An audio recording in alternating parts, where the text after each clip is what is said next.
Olá, sejam muito bem-vindos ao podcast Líderes Fora de Série, um podcast da Boomit. Eu sou o Robson, CMO da Boomit, e sou um dos hosts desse podcast. Ao meu lado eu tenho Carolina Augusta. Carolina é fundadora da Boomit e CEO, TED, speaker, empreendedora Endeavor Brasil, ex-executiva da Ambev, onde gerenciou mais de 1.400 pessoas, além de ser investidora anjo, empreendedora serial e também conselheira de empresas e host desse podcast. Seja bem-vinda, Carolina. Obrigada, gente. Um prazer estar aqui com vocês, prazer receber vocês. Pessoas tão queridas, né? Então, daqui a pouco a gente vai se apresentar. Para quem não conhece a Boomit, né? A Boomit é um método de desenvolvimento de negócios onde a nossa principal prioridade é desenvolver o time de alta performance, né? A gente sabe que a maioria, né, dos processos de desenvolvimento acabam trazendo treinamentos e a gente entende que o processo ele tem que ser de dentro para fora. Nenhuma empresa consegue crescer sem ter um time de alta performance, seja ele o time estratégico, o tático, o operacional, e é isso que a gente faz, trabalhando as habilidades técnicas e comportamentais do time. Legal. No episódio de hoje, temos a honra de receber nossos clientes e patrocinadores desse episódio, Ricardo Schumacher, né, o nome Schumacher, já vê que ele vem de boa família, né? Que isso, e André Martins, ambos são fundadores da Effect Estratégias Tributárias. Ricardo é contador, pós-graduado em Direito Tributário, pesquisador e autor de artigos publicados na revista de Contabilidade Brasileira e entusiasta do tema. Já o André é diretor comercial da Effect, também contador, profissional com sólida experiência na área comercial e com foco na construção de relacionamentos com clientes estratégicos para alavancar os resultados. Ambos já geraram mais de 380 milhões de recuperação fiscal para os seus clientes. Hoje vocês têm mais de 400 clientes, né? Para você que quer conhecer um pouquinho da Effect, eles estão disponibilizando um diagnóstico gratuito, é só clicar no QR Code disponível aqui na tela. Sejam muito bem-vindos. Por favor, Ricardo, se apresente aí. Prazer recebê-los aqui. Obrigado, Robson. Carol, é um enorme prazer a gente estar aqui mesmo. A Boomit, nós somos clientes Boomit, né? Nos ajudaram muito no desenvolvimento da liderança tática, realmente dentro do escritório. O desenvolvimento das lideranças foi um tripé hoje que nós temos dentro do escritório e a Boomit foi fundamental nesse desenvolvimento hoje, então é um enorme prazer estar aqui. Realmente, a gente ficamos muito gratos pelo convite e vamos falar um pouquinho aí desse nosso manicômio tributário e o que nós temos dentro do Brasil. Legal. André, Robson, Carol, prazer estar aqui, uma satisfação muito grande. Como cliente Boomit, a Manu liderando lá os nossos líderes, o time crescendo, é fantástico o trabalho de vocês. E falar um pouquinho do que a gente gosta aqui também, né, do tributário. Acho que é uma alegria muito grande poder falar sobre o que a gente gosta aqui. Legal. Para começar esse episódio, eu tenho uma pergunta que é um pouquinho diferente. Vocês, como contadores, vocês não seguiram um caminho natural, né, de profissionais de contabilidade que vão para um escritório de contábil. Vocês foram para um escritório, uma consultoria tributária. Por que vocês trilharam esse caminho e não foram para o comum, eu diria? Ótimo. Então, nós somos contadores, como o Robson bem disse, e normalmente, quando saímos da graduação, o caminho natural é trabalharmos em empresas privadas, atendendo da parte contábil, controladoria, gestão, todas as áreas possíveis. Ou então, o caminho mais comum é um escritório de contabilidade, trilhar ali dentro a sua carreira. Só que, desde o início, todos que estão lá, eu, o André, o Juliano, que é o outro sócio, nós sempre fomos apaixonados pela área tributária. Recuperar dinheiro para as empresas é algo que corre nossas veias, a gente faz isso com muito afinco mesmo. E a gente viu essa necessidade, esse problema que as empresas tinham, que é não saber se estão pagando a carga tributária correta. Todos os meses recebem DARFs do seu escritório de contabilidade e não sabem se estão pagando. O André até brinca que se a gente colocar 100 empresários em uma sala e pedir para que eles levantem a mão quem tem a certeza que está pagando a carga tributária correta, não sei se um levantaria a mão, porque realmente, como eu disse no início, é um manicômio tributário. Todos os dias novas normas tributárias surgem a nível municipal, estadual, federal, e fazem com que as empresas tenham que se reinventar o tempo todo. Então, a partir dessa paixão, eu diria, pelo tributário, surgiu o Effect com o objetivo de realmente trazer uma justiça fiscal para as empresas, para a gente devolver a quem é de direito esse imposto, esse tributo pago a maior. Porque não temos dúvidas, todos que aqui estão nos assistindo também, que o dinheiro, não existe dinheiro público, existe dinheiro nosso, como Sim. contribuintes, que nós pagamos os impostos. E sabemos que o dinheiro é muito melhor gerido por nós do que pelo governo, sem entrar em mérito político nenhum. Mas a gente sabe que se melhor o dinheiro na nossa mão do que na mão do governo. A gente sabe melhor o que fazer com isso, senão nós também pagaríamos de livre, espontânea vontade os valores, daí faríamos doações para o governo. Então, a Effect surgiu com esse propósito mesmo, trilhar esse caminho. E, como o Robson disse, normalmente as empresas de consultoria tributária como Effect são formadas por advogados, e não por contadores. Então, aí é um dos grandes diferenciais realmente do nosso trabalho. Então, é uma paixão latente mesmo que nos fez. E em que exatamente você sente essa diferença, né? Feedback de clientes, como é que vocês enxergam essa diferença, né? Quando é feito por um escritório de advocacia ou quando é feito por vocês que têm um conhecimento. Obviamente, vocês têm um time, né, grande, né? Um time que a gente já vem trabalhando há bastante tempo, mas eu queria entender um pouquinho quais são as diferenças. Obviamente, tudo tem, né, prós e contras, e aí eu queria que você contasse um pouquinho, né? Eu, como empresária, por exemplo, queria entender isso. Legal. Nós viemos, na realidade, de escritório de contabilidade. Eu passei 8 anos no escritório de contabilidade, dando um exemplo aqui. André também, Juliano e os outros colaboradores vieram de escritório de contabilidade. Então, a gente teve essa bagagem para estar no dia a dia, fechando escrita fiscal, contabilidade, apurando os tributos das empresas. Então, o que nós vimos de diferente quando é feito realmente por uma consultoria jurídica e uma consultoria contábil, efetivamente. Como contadores, e já contei essa história que nós viemos dessa área justamente porque a gente tem a mão na massa. A gente já sujou a mão de terra, como a gente gosta de chamar, fazendo essas apurações. E isso faz total diferença, porque a gente chama da régua baixa. Todo valor é valor. Não importa se são R$10, R$100, R$1.000. Realmente, grão em grão, somando isso, não raras às vezes a gente recupera milhões para as empresas.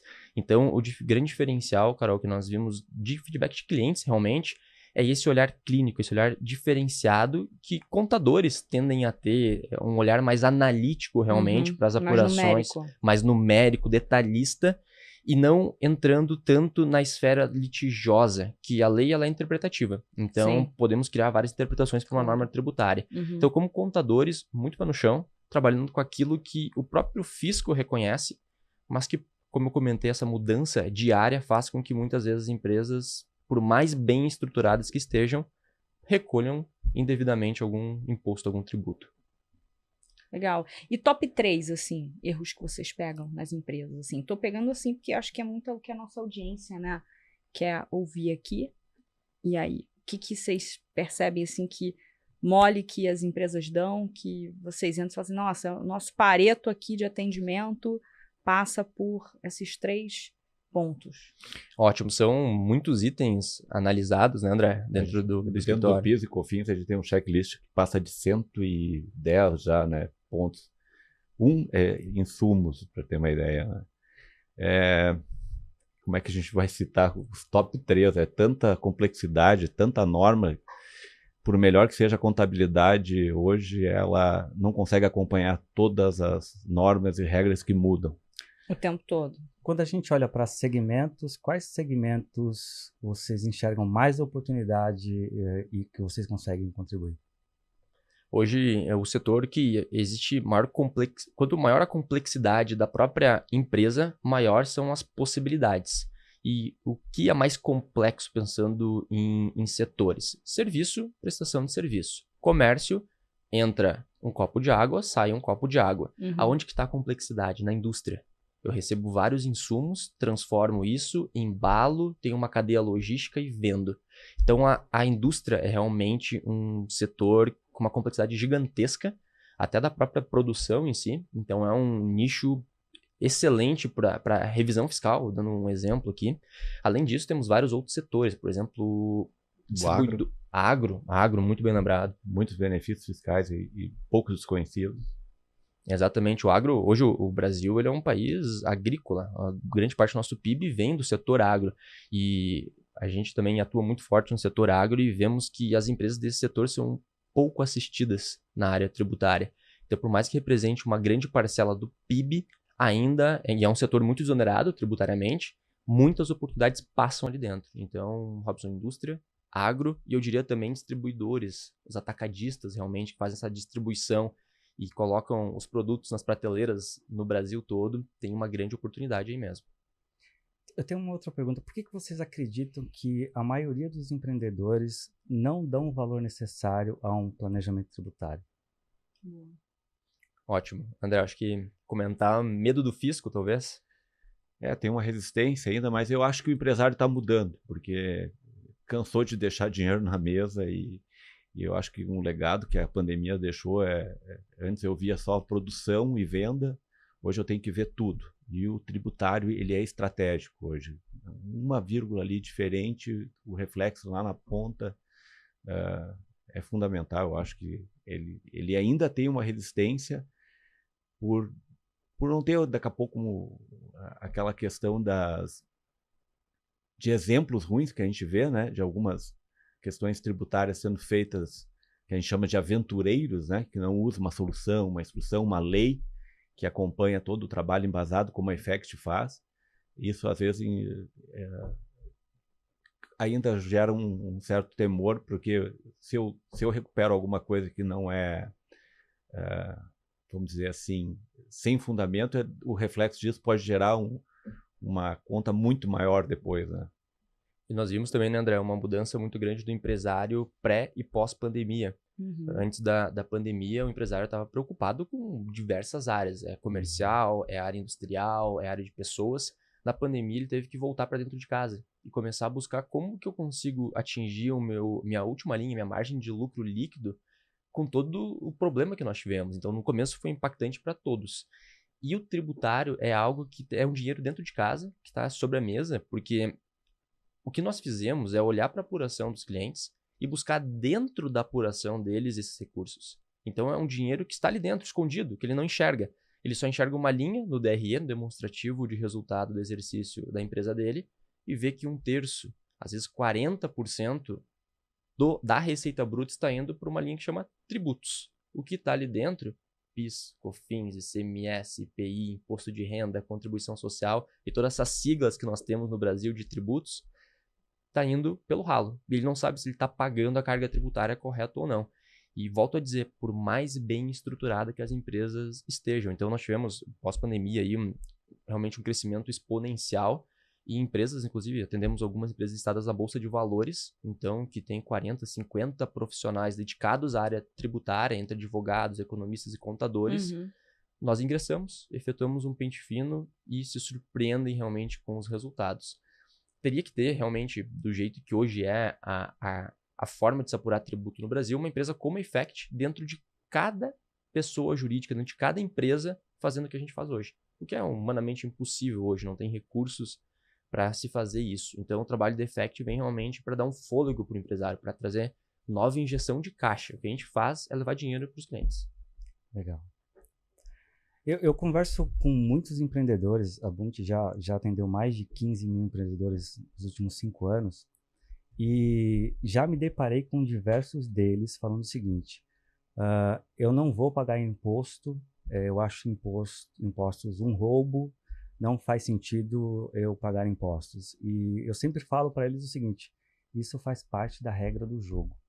Se o seu negócio, para sobreviver, você precisa sonegar imposto, você está no negócio errado, né? E eu queria ouvir um pouco como é a visão de vocês nesse sentido, né? E qualquer empresa, independente da sua classificação fiscal, existem oportunidades de benefícios?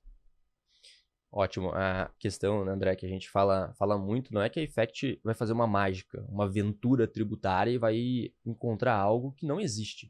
Então a gente trabalha com muito pé no chão e a gente não quer que o cliente pague, o tributo faz parte do dia a dia, a gente não quer que ele pague nem um centavo a mais do que deveria, mas nem um centavo a menos. A gente quer que ele pague a carga tributária correta, que é determinada pela legislação. A gente não quer de forma alguma, como eu volto a dizer, o empresário deixe de recolher. Não é esse o objetivo da Effect, que ele recolha a carga tributária efetiva. Aqui o nosso legislativo definiu que deve ser paga, né?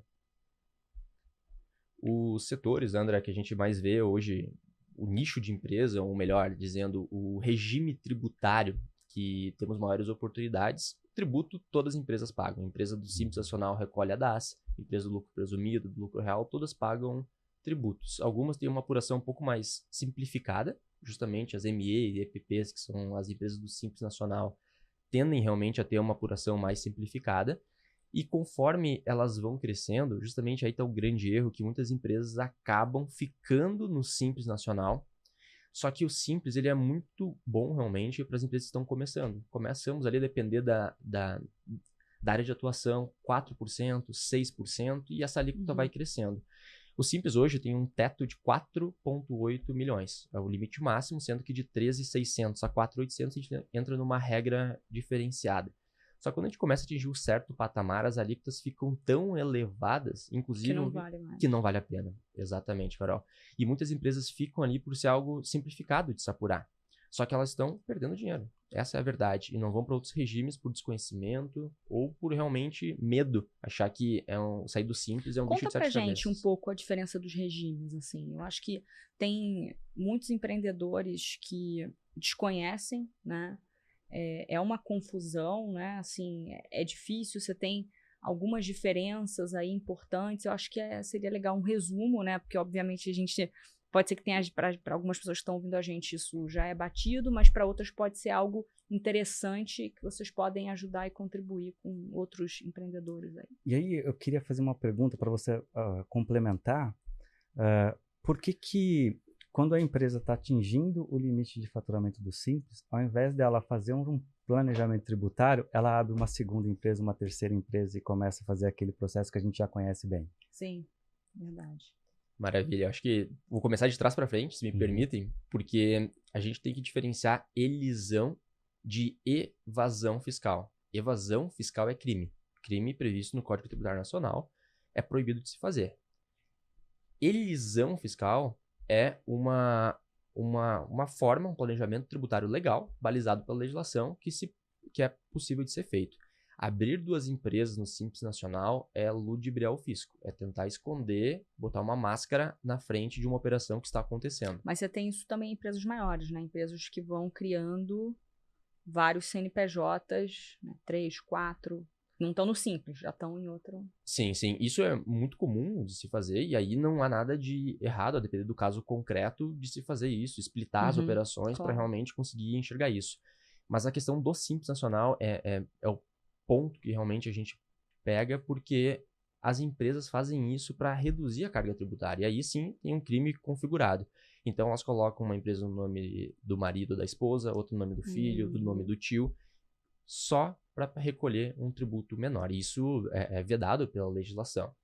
E as empresas, muitas das vezes, a gente teve um caso recente, né, André, de uma empresa que produz sistemas para o setor agro, né, para vacas e suínos, né, para esse setor. Então ela faz sistemas, enfim, agrícolas, e ela estava no Simples Nacional. Quando ela estava no Simples Nacional, a alíquota média que ela recolhia era de 11%.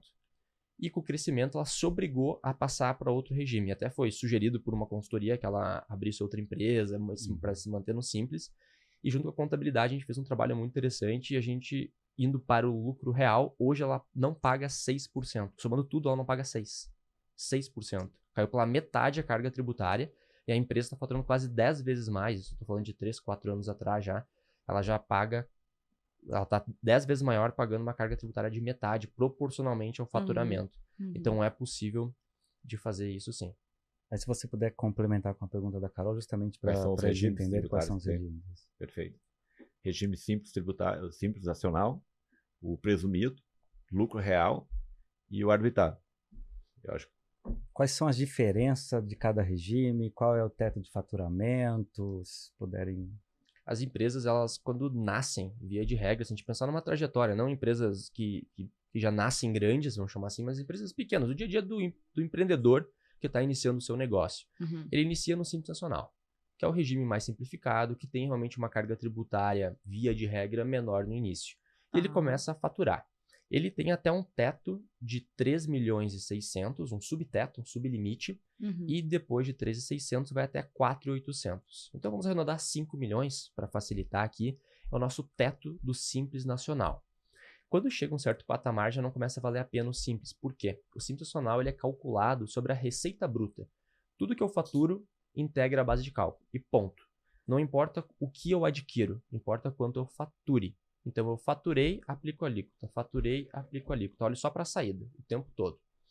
E a partir desses 5 milhões, usando aqui o exemplo, a gente é obrigado a ir para outro regime. E aí a empresa pode optar, como o André comentou, entre o presumido e o real, e temos ainda o lucro arbitrado, que é uma possibilidade de o fisco utilizar em alguns casos, mas acho que a gente pode deixar de lado nesse momento.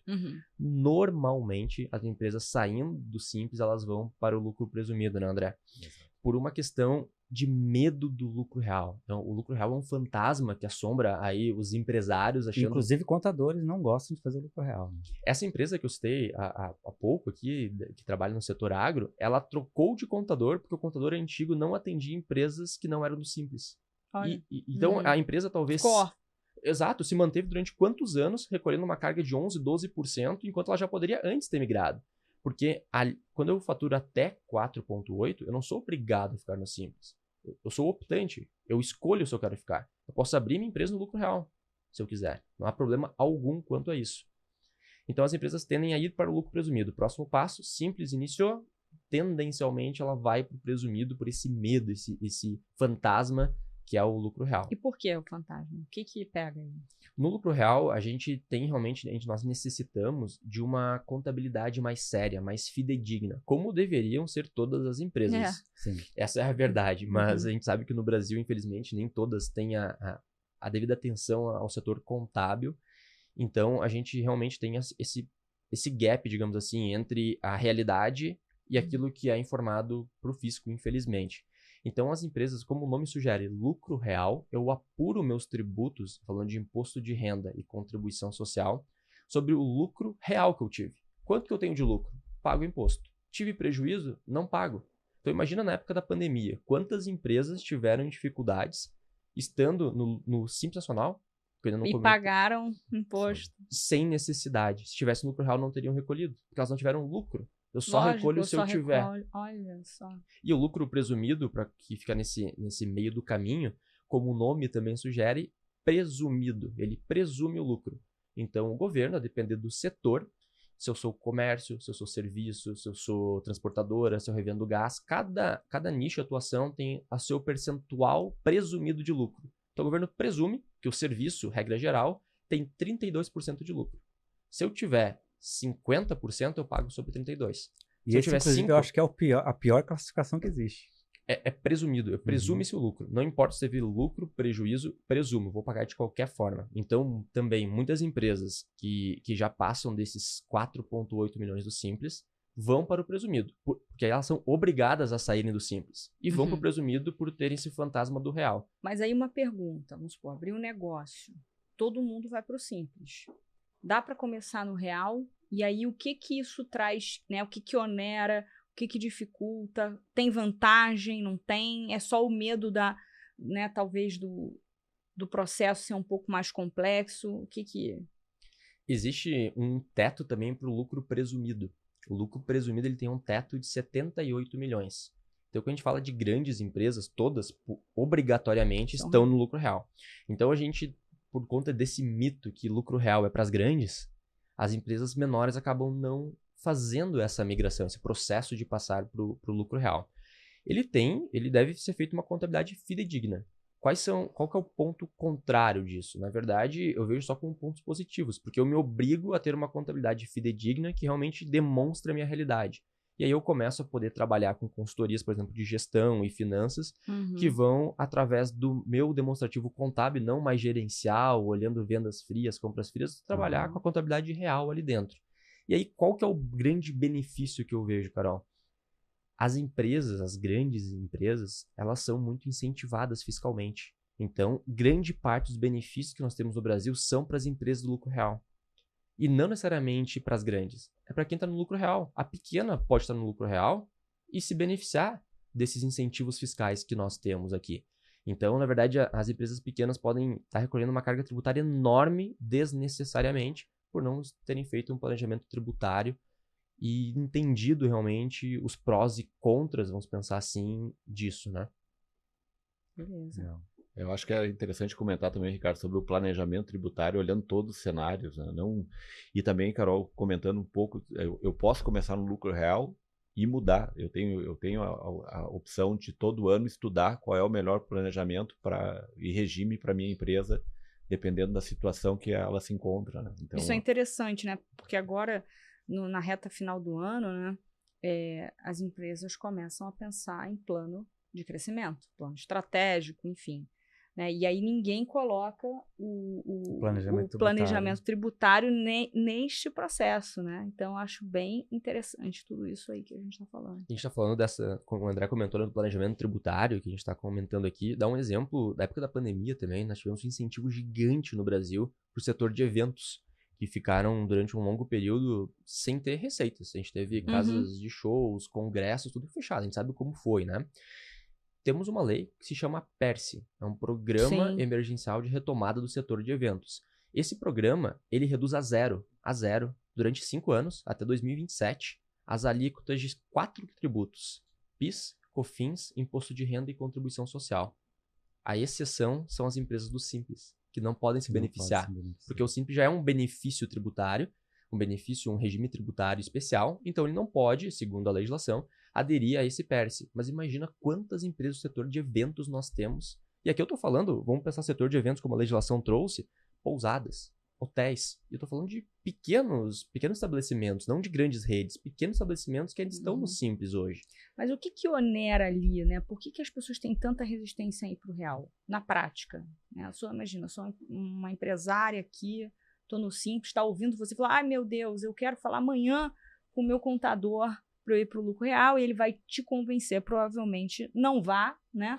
E aí, como é que você convence essa pessoa, né, ou a procurar um outro contador, né? O que realmente, assim, de fato acontece que as pessoas temem tanto, ou até mesmo os contadores?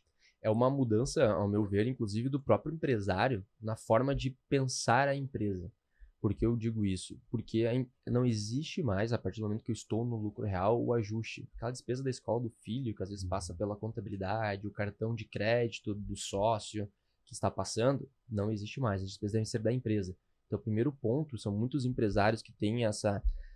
Não dividem, né? É pessoa física de jurídica. Profissionalizar a gestão total. Total. E isso abre portas, aqui falando da Boomit, para a gente ter um trabalho além, um trabalho realmente de gestão eficiente, de analisar indicadores, analisar processo de vendas, pensar na liderança tática, estratégica. Sim. Então, Carol, o que eu vejo que é o grande medo que se tem é porque é um bicho-papão. A gente diz que existe esse fantasma mesmo do lucro real, porque... Quer passar algumas coisas ali, né, embaixo do tapete e não quer profissionalizar, né? Difícil. Não estou falando não quer, né, gente? Até desculpe aqui, mas eu acho que é importante deixar claro, né, que infelizmente a maioria dos empreendedores, esmagadoramente, né, eles juntam pessoa física, pessoa jurídica, não tem essa gestão clara e definida, então é complicado, até por não saber, né, o que deve ser feito, o que não deve ser feito. Então, a primeira coisa seria separar essa lógica e ter gestão, processo, comprovação de despesas, né, nota fiscal para tudo. Algo mais além disso? É um outro ponto bem importante que a gente também observa na prática. Como que a gente convence, tu havia perguntado, né, Carol, como que a gente convence o empresário, a empresária a fazer essa mudança, sendo que do outro lado tem uma resistência acontecendo. Boa. Então, essa mudança acontece com números, mostrando quanto de dinheiro está ficando embaixo do tapete. No Brasil, a gente tem a possibilidade de recuperar os últimos 5 anos. Assim como o fisco pode auditar uma empresa olhando 5 anos para trás, a gente também pode recuperar 5 anos. Então, se a gente olha num espaço de tempo de 60 meses, que são 5 anos, quanto dinheiro esse empresário já perdeu nos 5 anos por estar fazendo essa gestão? Então, vamos pensar o seguinte, às vezes ele está no simples porque ele está comprando, vamos pensar assim, num comércio, um restaurante. Ele está comprando... Essa era a minha pergunta, se tem setores específicos que passam por essa tese de recuperar 5 anos. Ótimo. Então, pensar realmente num restaurante que acaba comprando, e aí chega o fornecedor e diz assim, se acabar fazendo a compra comigo, sem nota fiscal é mais barato. E às vezes ele consegue 5% de redução. E acha que está fazendo um grande negócio, porque está no simples, aí não precisa passar pela contabilidade, ele consegue um recurso de fora para pagar. Dependendo do produto que ele está adquirindo, só de PIS e COFINS, ele está deixando na mesa 9,25%, que são as alíquotas. Então ele está conseguindo desconto de 5% e deixando 9,25% na entrada aqui. Sendo que o faturamento ele terá que tributar de qualquer forma, porque a venda vai acontecer da refeição que ele está fazendo. E correndo o risco de ser fiscalizado por estar sonegando a compra do produto. E ser multado, muito provavelmente. Né? Exatamente. Então a gente vê, geralmente nesse planejamento tributário, as empresas se organizando dessa forma, achando que estão economizando, trazendo um passivo oculto, como o André bem disse, que a qualquer momento pode estourar. Exatamente. E a conta, quando chega, não é barata. E aí essa recuperação pode ser qualquer tipo de empresa, né? De qualquer setor. Indústria, comércio, serviços, por exemplo. Existem oportunidades em todos os setores, né, André? Alguns... Todos. Acho que a indústria, comércio, como a gente comentou ali, atacados também tem bastante oportunidades, né?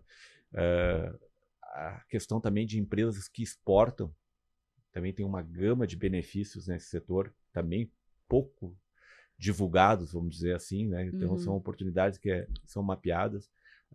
A empresa também está crescendo e ela está buscando outras regiões. Existem oportunidades, a gente não sabe até quando, mas existem oportunidades de benefícios fiscais que daqui a pouco ela não está aproveitando, né? Então tudo é estudo. A matéria-prima na Refect, a gente comenta sempre, é estudar. Junto com uma tecnologia, com profissionais, para ajudar, como o Ricardo falou ali, olhar os 60 meses para trás, os últimos 5 anos, e recuperar tudo que foi de oportunidades, né? Sempre com uma base legal, com uma informação sólida, né?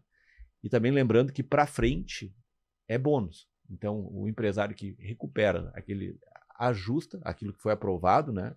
A gente também podia comentar um pouquinho sobre o trabalho, a sequência, né? Para frente fica um legado, que é uma carga tributária justa, vamos dizer assim, né? Menos onerosa.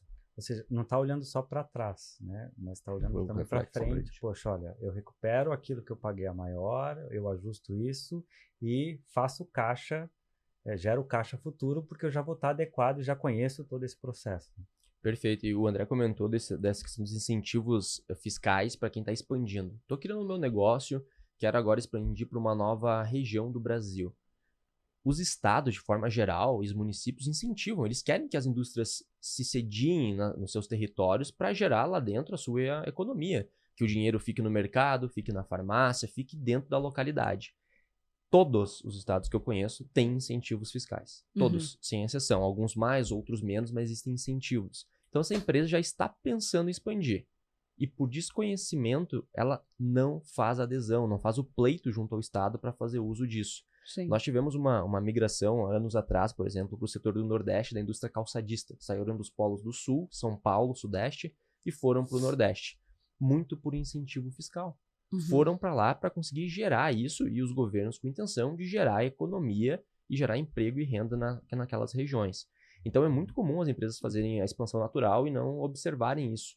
E uma vez que não observaram, muitas das vezes o Estado não permite que a gente retroaja nesses incentivos pontuais de expansão, porque ela já construiu o prédio, já se sediou. Uma vez que está sediada, por que o Estado vai conceder o incentivo? Ele quer que ela atrair realmente investimentos. Então esse é um trabalho bem interessante aí que é feito. E quanto tempo leva para a empresa recuperar, em média?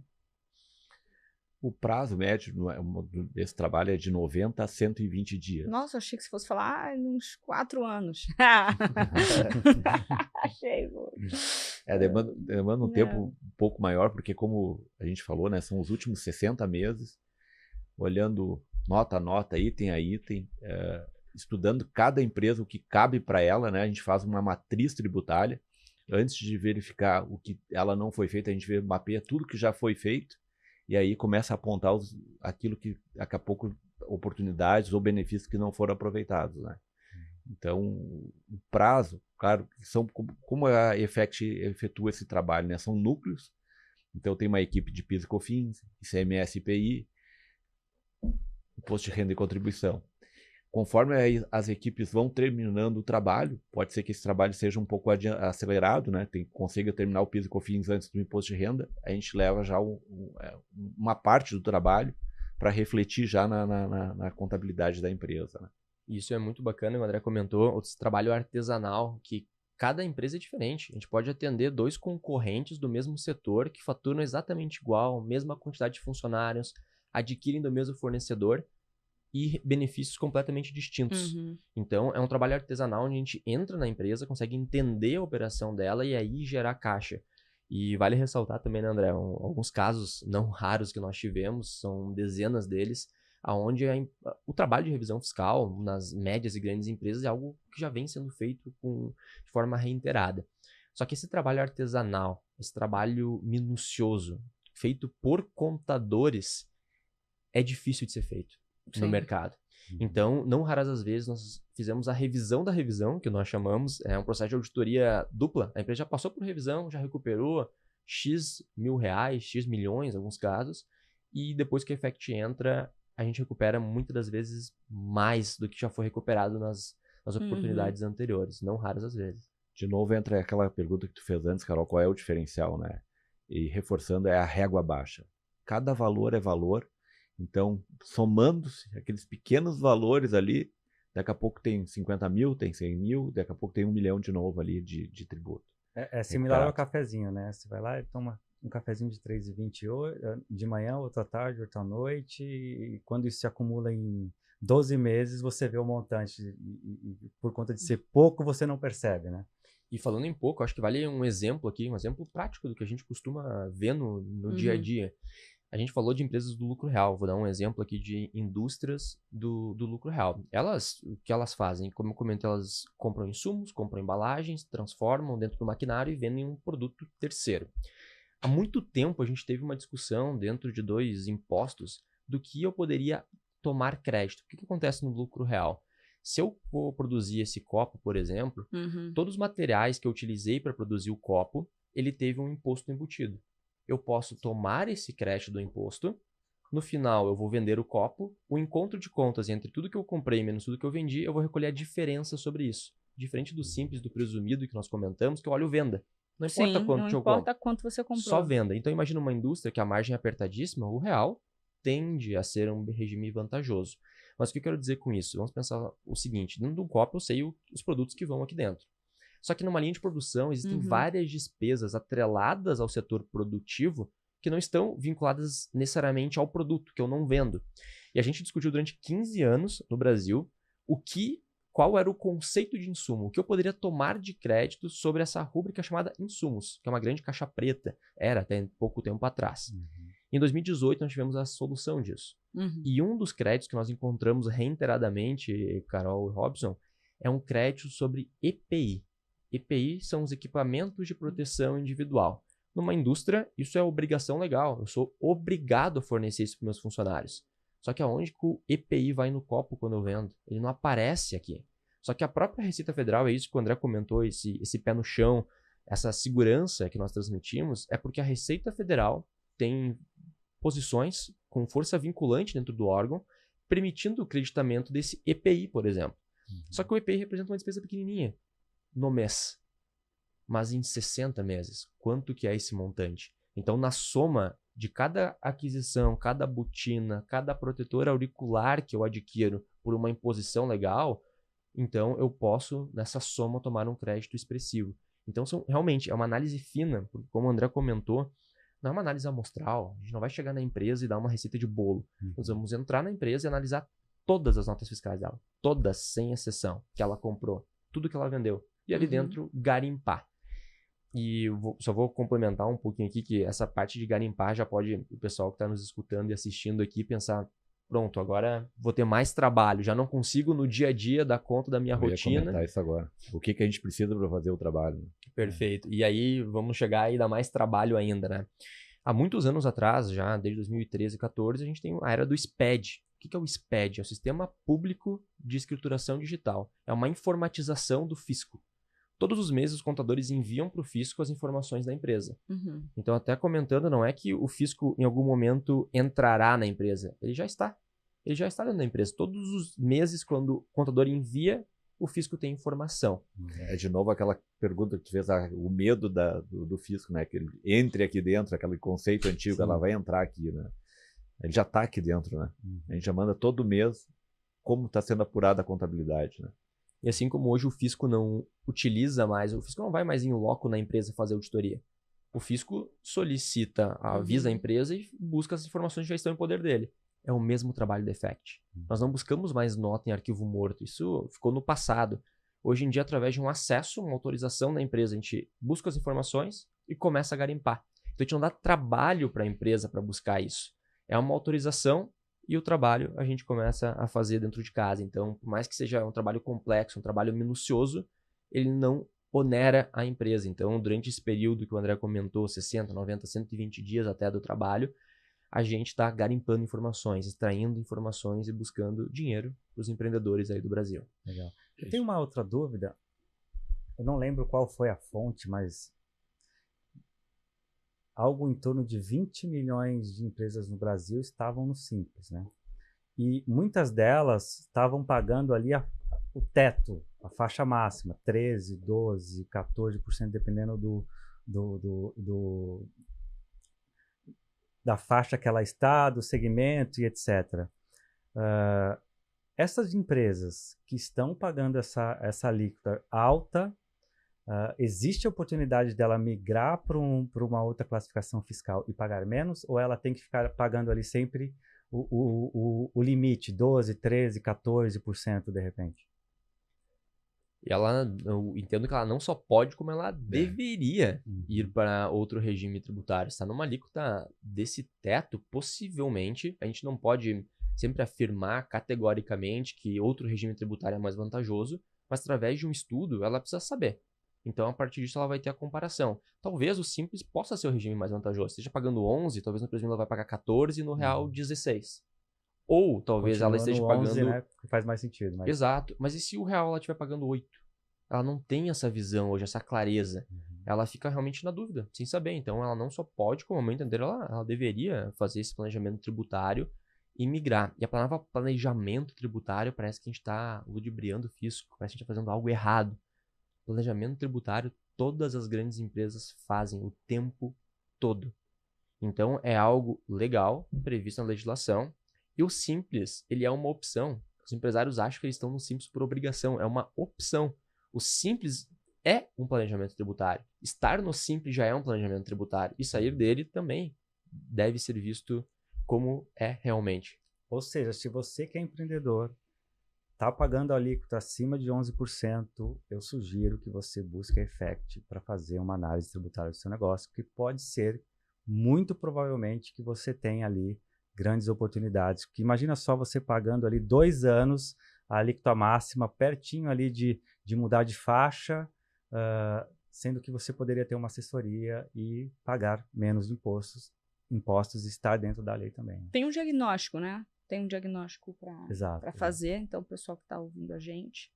Temos sim, Carol. Inclusive aqui pro podcast, para quem tá nos ouvindo, vai ter um QR Code passando, que nós vamos realizar um diagnóstico gratuito para quem acessar via o QR Code. Então, Legal. sem custo algum, o empresário entra em contato conosco e a partir disso a gente faz um diagnóstico gratuito, realmente para a empresa ter essa visão e a partir disso começar a trabalhar realmente nessa questão tributária e trazer isso como... Essa é uma grande questão importante, que é um diferencial competitivo isso. Total. Porque algumas empresas, às vezes a gente até comenta, né? Porque a gente, vou dar um exemplo de farmácias. A gente vai em uma farmácia, o preço do medicamento X do laboratório Y custa 10. No outro lado da rua, o mesmo medicamento do mesmo laboratório custa 8. Qual que é a mágica que está aí? Pode ser a questão de compra, pode ser que comprou melhor, mas muitas das vezes... Eu já passei por isso várias vezes. De o mesmo medicamento ter preços assim 20%, 15% diferentes só você atravessando a rua. Medicamentos no Brasil, pegando esse exemplo, ele tem uma tributação que, sem entrar na parte técnica, quem recolhe a tributação dos medicamentos é a indústria. É uma técnica de arrecadação dada pelo fisco, onde a indústria recolhe o tributo cheio pelo distribuidor, pelo varejista, até o último elo da cadeia. Então, está concentrado garantir aqui. Que, como é muito pulverizado, é que nem o mercado de bebidas, né? Perfeito. Por ser tão capilarizado, se ele não tributar na fonte, pode ser que ele tenha problema depois para tributar, né? A bebida também cabe a mesma forma de tributação do governo. E essa questão de monofásico, né? Para PIS e COFINS, são 2 siglas aqui de 2 tributos que nós temos, mas essa concentração na indústria faz com que os demais não precisem pagar. Só que isso não é automatizado. Eu preciso, na minha declaração, informar que aquele tributo foi pago pela indústria. E várias empresas que estão fora da indústria, então seja o atacadista, seja o distribuidor que vai vender para as farmácias depois um segundo ali mais próximo da localidade, ou seja a farmácia propriamente dita, ela não deve pagar de novo o tributo que já foi pago. Está sendo bitributado, então. Mas se ela não fizer essa observação nas declarações, o fisco não vai dizer para ela. O trabalho do fisco é buscar aquilo que as empresas, os empresários, as pessoas físicas deixaram de pagar. O que foi pago a mais é o trabalho da Effect. Então a gente faz o trabalho exatamente como o fisco faz, mas olhando lá do pró-contribuinte. Que dinheiro que ele está deixando na mesa? Quanto que é esse caixa que está ficando realmente perdido? Então, na prática, vamos supor, a empresa foi do Simples, muito tempo, aí fez a análise lá, o diagnóstico, aí indica que pode ser que tenha um caminho para ir para o lucro real. Nesse caso, o que ela pagou de Simples tem como recuperar? Não. Já era. Morreu. Porque tudo é despesa no Simples, né? Por isso que é isso tudo. Dói, né? A gente falando assim, né? Mas a verdade é essa, né? Não recupera. No Simples. A questão dos monofásicos são pontos simples, não, mas são pequenos ajustes que tem, né? São poucas possibilidades que tem no Simples, né? Alguns segmentos que a gente consegue recuperar. E como é que é o processo burocrático, né? Porque tudo no Brasil envolve isso. Como é que é o processo burocrático para sair do Simples e para o lucro real? Por exemplo, aqui parece que a gente está, né, a gente está forçando as pessoas a ir para o lucro real. Não é isso, mas eu achei que é interessante entender como é que é essa transição, seja para o lucro real, para o presumido, para o que quiser. Como é que faz essa transição em termos de burocracia? Em parte prática. Quando o contribuinte também o contribuinte é um nome interessante que o fisco deu para as empresas que estão contribuindo, estão pagando, parece que por livre e espontânea vontade os tributos. Né? E o empreendedor não vê dessa maneira. O empreendedor fala, o Estado ele é meu sócio e ele ganha mais dinheiro do que eu. Meu maior sócio. Maior exatamente. Sócio, esse é o sócio que recebe mesmo no lucro. Exato. Ele vai receber a parte dele. Então, assim, quando o empresário, o contribuinte, melhor dizendo, ele vai realmente optar pelo Simples, ele entra no sistema da Receita Federal e diz, quero me habilitar. Levanta a mão, dá 2, 3 cliques, se habilitou. Desde que ele possa fazer isso. O faturamento não estoura, tem algumas atividades impeditivas para o Simples Nacional, então desde que ele se enquadre, ele enquadrou no Simples. Para ele sair, o processo é exatamente igual. Então ele pede o desenquadramento do Simples e faz uma declaração dizendo, quero ir para o lucro real.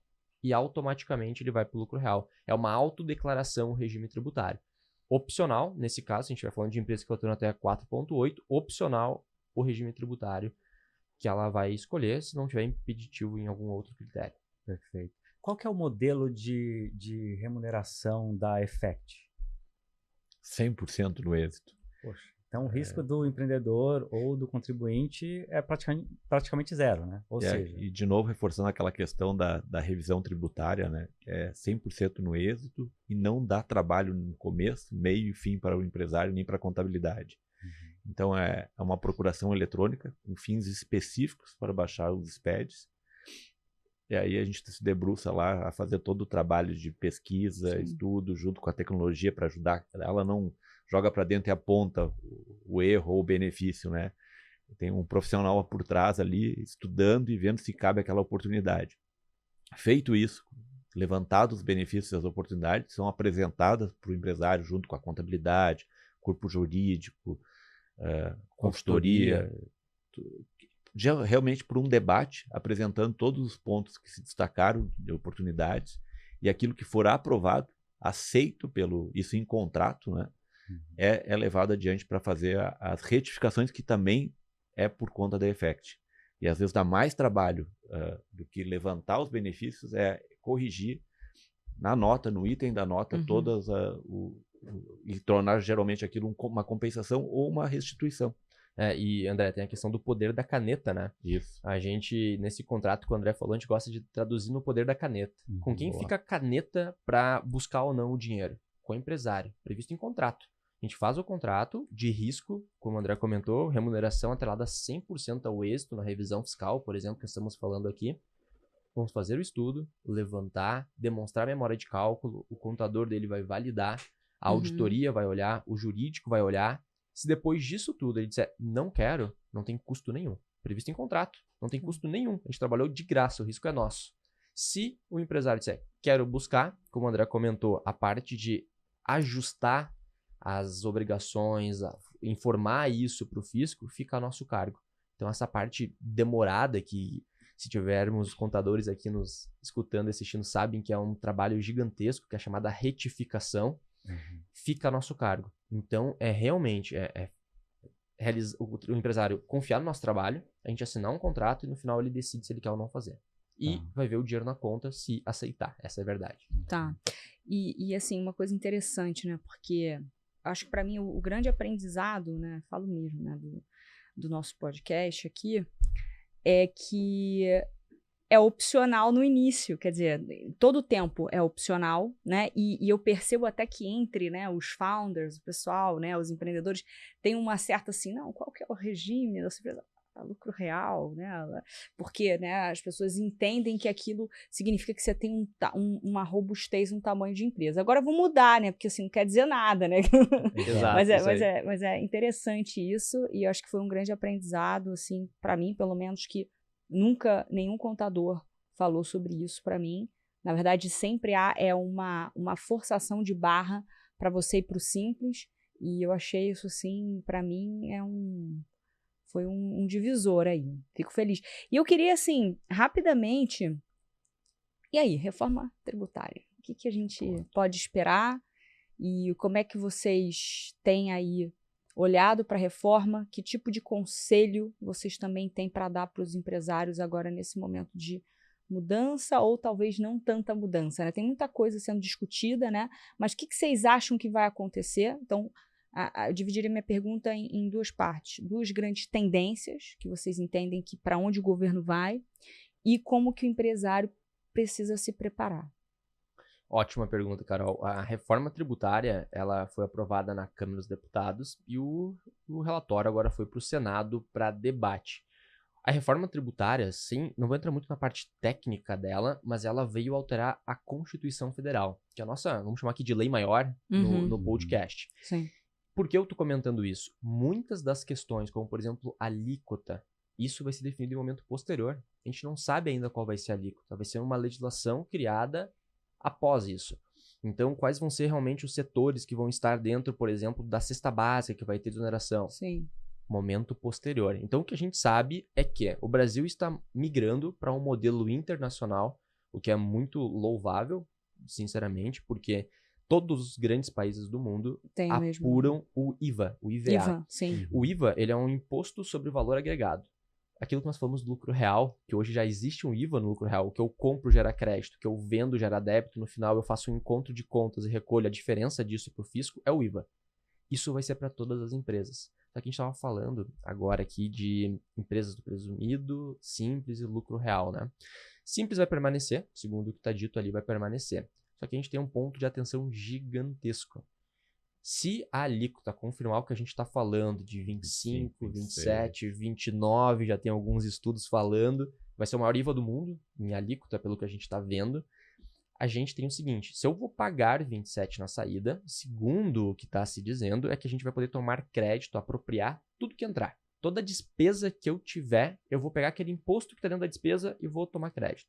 Comprei uma água, tem imposto, tomo crédito. Comprei o papel para o escritório, tomo crédito. Comprei lá para produção matéria-prima, tomo crédito. Essa é a ideia.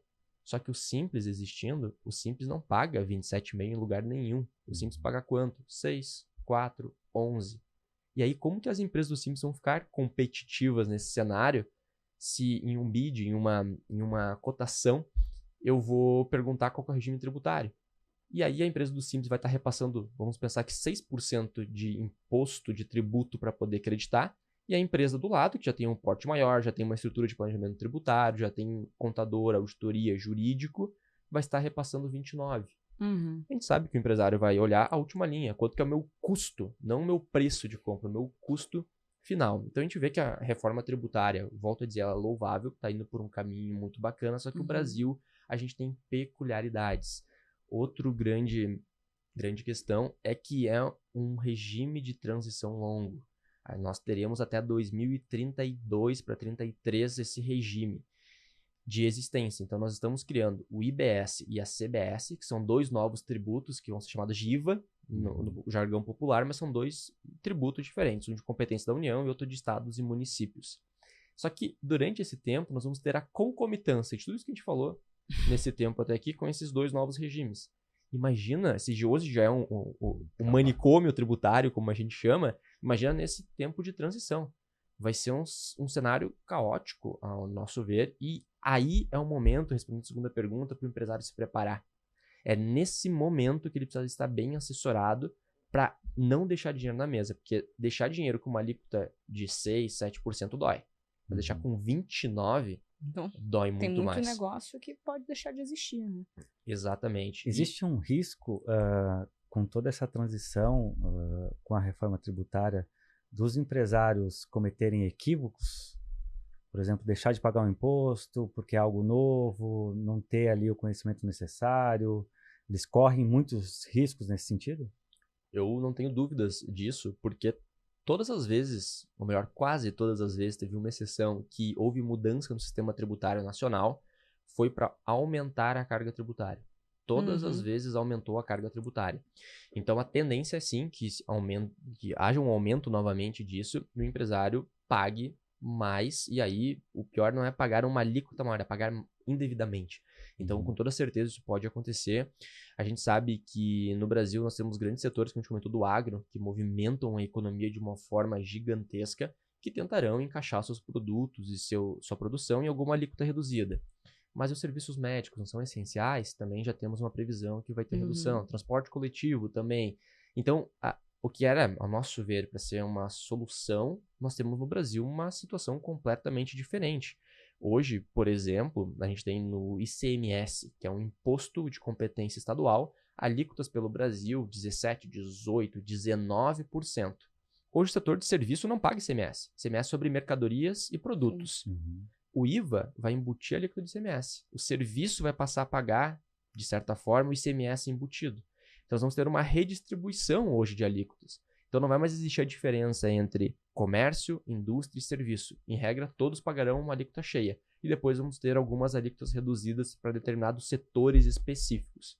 Quais são os setores? Quem vai se beneficiar? São os próximos capítulos aí dessa reforma tributária. Uma pergunta, assim, bem dura, né? A gente está falando aqui que talvez o caminho que o governo esteja buscando talvez não seja o ideal, né? Talvez. E aí? O que vocês fariam se vocês estivessem lá, sentados na cadeira? Pergunta difícil. O poder da caneta aí novamente. Só que essa é uma outra caneta, né? Exatamente. Nós ficamos aqui no Brasil discutindo durante longos anos qual que era, como eu comentei, o conceito de insumo para PIS e COFINS. O que eu poderia tomar de crédito. 18 anos. Foi 18 anos. Né? Discutindo essa temática. Quando nós tivemos a solução, vai haver a extinção do PIS e COFINS. Quando a gente definiu uma outra questão, que o empresário que está nos assistindo sabe muito bem, a dita tese do século, é uma ação bilionária, que chegou ao STF, foi decidido qual que era a base de cálculo do PIS e da COFINS, e que o valor do ICMS, que é esse tributo estadual, não deveria integrar a base, imposto sobre imposto, não deveria integrar a base de cálculo. Ficamos longos anos discutindo isso, e agora sabemos como apurar. Então, por mais que o sistema tributário seja complexo, ao nosso entender, deveria haver uma simplificação dele, mas não aumentando a carga tributária, não trazendo uma nova sistemática de apuração, que nós não sabemos como vai ser depois de 15, 20, 25 anos discutindo qual que era a base de cálculo dos atuais tributos. Então a ideia, ao nosso ver, é sim uma simplificação, mas em nenhum momento a gente está falando de redução da carga tributária. Isso nos preocupa, não falando aqui como empreendedores de consultoria tributária, porque para a gente, na verdade, não vai faltar trabalho, muito pelo contrário, vai ser talvez o momento de maior trabalho da história do escritório. Mas falando realmente como brasileiro agora, é preocupante a gente falar em aumento de carga tributária. Tivemos agora recentemente o envio do orçamento de 2024, onde nós temos 168 bi faltando. Da onde vão sair os 168 bi? Aumento de tributos. Porque não existe dinheiro público, existe dinheiro nosso realmente. Então, ao nosso ver, é a simplificação que a gente precisa, Carol. Simplificar. Vamos facilitar a apuração. Vamos realmente desmistificar isso. A gente está falando aqui de complexidades, mas sem aumentar a carga. Acho que esse é o grande porém, o grande problema que nós vemos na forma como está sendo feito. E é muito cansativo, né? É muito cansativo como empresários, assim, a gente perceber que o imposto, ele não tem retorno, né? Entra governo, sai governo, não tem retorno. E no fim do dia você paga plano de saúde, você paga escola, você paga um monte de coisas. E no fim, quer dizer, aumenta-se a carga tributária. Quem hoje sustenta a máquina são as empresas, são os maiores pagadores de impostos. Estou falando mentira? Acho que não. Então, assim, é algo que realmente é bem preocupante e eu acho, assim, que de tudo que vocês falaram, eu acho que olhar para o regime agora é fundamental, olhar para esse regime tributário e o planejamento disso para os próximos anos, eu acho que assim, é um senso de urgência grande. Eu, por exemplo, na segunda-feira já vou falar sobre isso. Eu tenho uma última pergunta, quais são os riscos que esse empresário, esse contribuinte tem quando ele está olhando por uma revisão tributária? Porque sempre que a gente fala sobre esse assunto, a gente percebe que eles se sentem numa área cinzenta, inseguros, não querem fazer, porque, poxa, acho que vou ter algum tipo de problema, não quero mexer nisso, porque isso aqui pode ficar grande e me dar problema no futuro. Como é que vocês veem isso, né? Porque eu vejo muito contribuinte empresário que não quer nem ouvir falar. Não, eu já pago, eu já faço a minha parte, tá bom assim. E como é que vocês veem isso? Essa gancho ali que tu falou deixa assim, é aquela na dúvida paga, né? Mas respondendo a tua pergunta, o medo, quando a gente faz um trabalho sólido, tendo uma base legal, uma lei, uma solução, uma instrução normativa, mapeando toda a contabilidade ali, abrindo todos os números, vendo o que foi feito realmente do trabalho, o empresário se sente mais confiante, vê que o trabalho tem consistência, né? E também tem a questão de...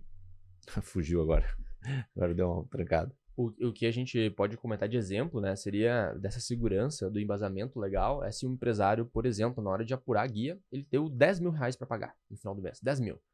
Por lapso, na hora de fazer o pagamento, ele colocou 2 zeros a mais. Então era 10 mil, colocou 100 mil e depois foi para 1 milhão. Vamos imaginar aqui um exemplo hipotético.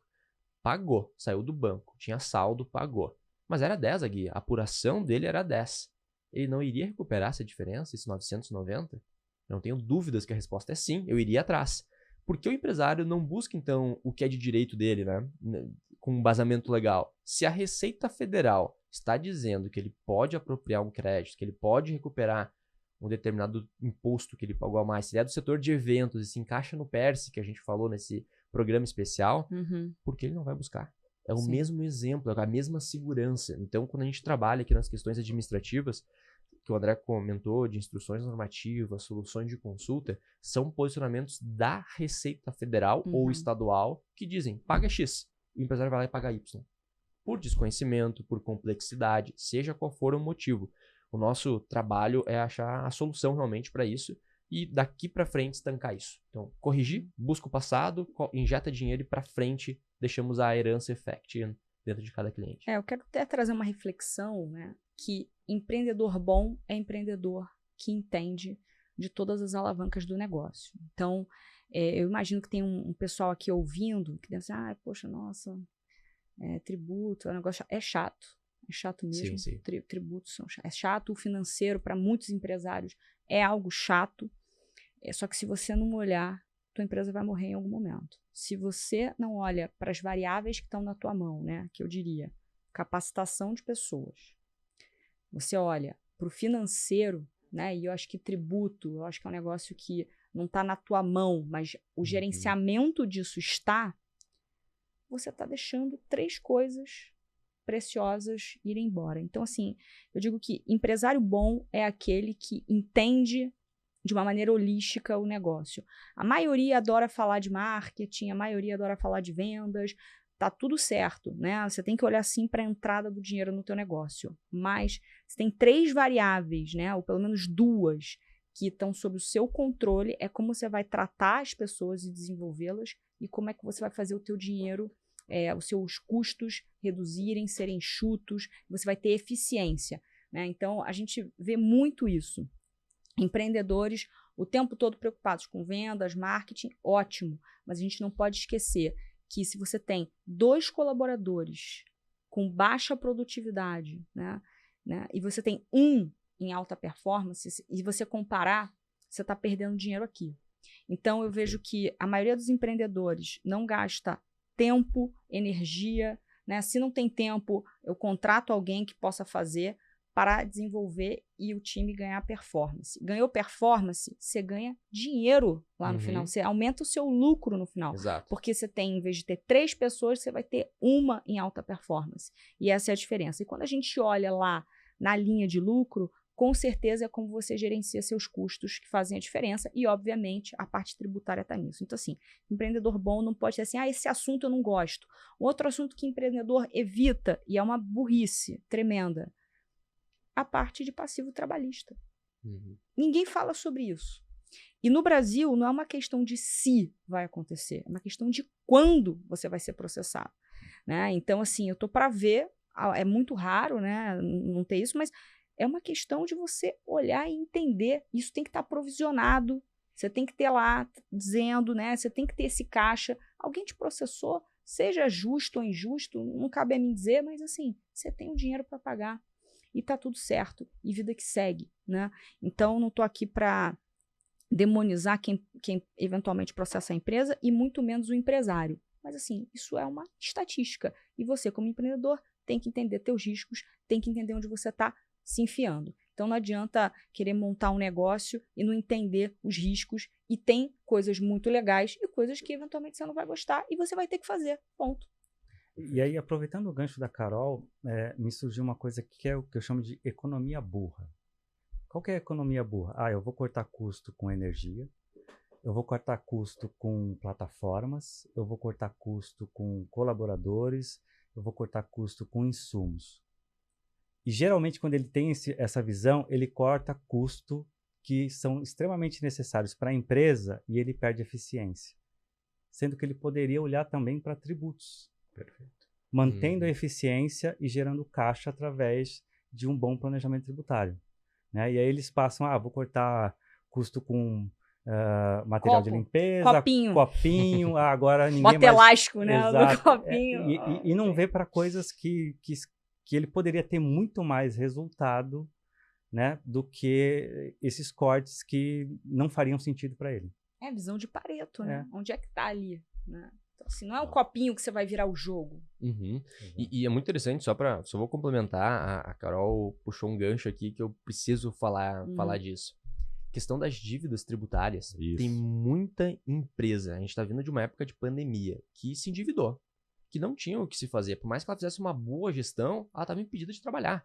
Teve que ser reinventada da forma que deu. E a gente sabe que entre eu pagar colaboradores, fornecedores que vão me trazer insumos e pagar o governo, a gente tem uma certa prioridade natural, eu diria eu, aqui dentro do negócio. E os tributos acumularam, e hoje isso virou, em alguns casos que nós atendemos, uma verdadeira bola de neve. Se tornou impagável esse tributo dessa época. O que também é algo que poucos empresários sabem, é que existe, desde 2020, uma possibilidade de negociar esses tributos com redução de multas, juros e encargos. Então eu tenho lá uma dívida que era de R$100 mil. Com multa, juros e encargos, não raras vezes ela dobra, vai para 200. Então o que era 100 que eu deixei de pagar, hoje é 200. Porque tem Selic acumulada, tem 20% de multa, tem cobrança de encargos legais, se a dívida está sendo executada, virou 200. a gente consegue reduzir novamente para 100, tirar esses acréscimos que acompanham o principal, voltar a 100, e ao invés de parcelar corriqueiramente o empreendedor que está acostumado com isso em 60 meses, o parcelamento de 5 anos, que é o que a legislação permite, a gente consegue em alguns casos mais que 12 anos. Então eu volto ao tributo da época, ao invés de parcelar em 5 anos, eu parcelo em 12. Fôlego que se dá para o empresário, né? A gente tem um case recente que o empresário estava fechando a empresa, estava encerrando a atividade, 100 e poucos funcionários, e a gente renegociou, fez a transação tributária para ele, ele conseguiu o CND de novo, ele voltou a fornecer para um grande indústria. Porque quem não tem CND está impedido de participar de alguns bids, Perfeito. Por exemplo, atender ao Estado, governo, etc., porque não tem a CND. Né? E hoje ele voltou a produzir e vender para essa empresa e constituir outra empresa, abrindo uma filial. Então, a importância disso, né, de o fôlego de poder retomar o mercado e gerar empregos novamente, né? Não só numa unidade, mas em outra unidade. Isso para nós não tem preço, vamos dizer assim, né? Então é usar realmente o tributo a seu favor, usar o tributo de maneira estratégica. O nome da Effect é Effect Estratégias Tributárias. É usar estratégias que estão ao nosso dispor, mas que não são talvez devidamente noticiadas, ou às vezes o medo, seja qual for o motivo, acaba passando aí despercebido. Então o objetivo é trazer fôlego para o empresário, trazer caixa para o empresário e fazer realmente a nossa economia brasileira girar. Legal. Queria agradecer, Ricardo, André, pela presença. Espero ter vocês muito em breve aqui novamente para a gente discutir e aprofundar um pouco mais esse assunto. Como é que os empreendedores, os empresários chegam até a Effect? Eu queria que vocês deixassem o contato de vocês, as redes sociais, para eles em breve poder fazer contato e entender o que faz sentido para eles.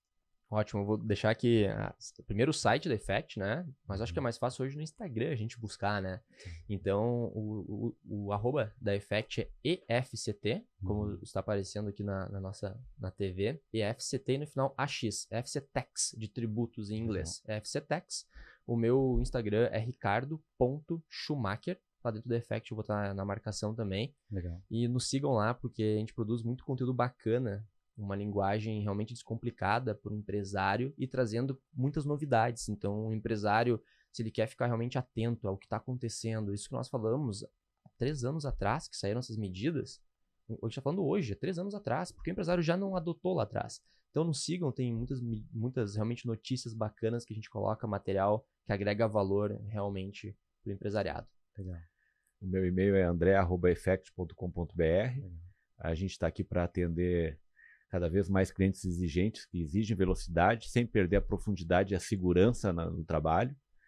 E agradecemos de novo aqui pela presença, pela oportunidade de estar falando um pouquinho sobre a nossa empresa e do que a gente pode refletir para o empresário, para o setor. Legal. Carol, deixa a sua rede social. Bom, primeiro, obrigada, né? Adorei. E aqui no nosso podcast, né, Robson, trazer muita coisa prática, algo que realmente o empreendedor possa sair daqui e aplicar na segunda-feira. Eu mesma vou fazer isso, né? Vou buscar e não tenho vergonha nenhuma de falar, muito pelo contrário. Então, agradecer vocês, muito bom. Robson, obrigada pelas excelentes perguntas também. Quem quiser me seguir, né, @CarolinaAugusta_, também no LinkedIn, Carolina Augusta. Então, a gente se vê, né, e tem os perfis da Boomit aí, vou deixar o Robson concluir. Todos os perfis, os links vão estar na descrição desse episódio. É só clicar lá, você vai ter o contato do André, do Ricardo, da Carol.